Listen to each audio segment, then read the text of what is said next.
பெண்கள் மற்றும் பெண் பிள்ளைகளுக்கு எதிரான வன்முறைகள் உலகளவில் மிகவும் பரவலாக காணப்படும் மனித உரிமை மீறல்களில் ஒன்றாகும். இது அனைத்து சமூக, பொருளாதார மற்றும் தேசிய எல்லைகளை கடந்து பெண்கள் மற்றும் பெண் பிள்ளைகளின் பின்னணி, கலாச்சாரம் அல்லது பிறப்பிடத்தை கூட பொருட்படுத்தாமல் பாதிக்கின்றது. துரதிர்ஷ்டவசமாக உலகளாவிய ரீதியில் 1/3 பெண் தனது வாழ்வின் ஒரு கட்டத்தில் உடல் அல்லது பாலியல் வன்முறைக்கு உள்ளாகுவதாய் மதிப்பிடப்பட்டுள்ளது. அதோடு இலங்கையும் இதற்கு விதிவிலக்கான நாடு அல்ல.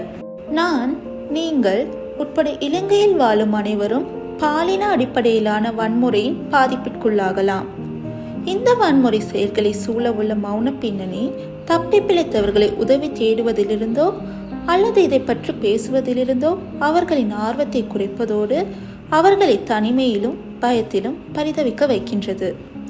வன்முறையை சூழ உள்ள இந்த மௌனத்தை தகர்த்து வெளிப்படையாக உரையாடுதலை வளர்ப்பதன் மூலம் பெண்கள் மற்றும் பெண் பிள்ளைகளில் தங்கள் எதிர்காலத்தை கண்ணியத்துடனும் பாதுகாப்புடனும் வடிவமைக்க வழிவகுக்க முடியும்.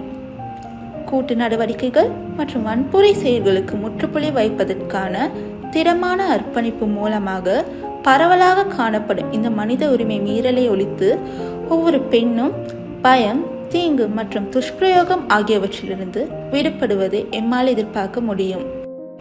இப்பிரச்சனையை நாம் ஒன்றுபட்டு தீர்வு காண்போம்.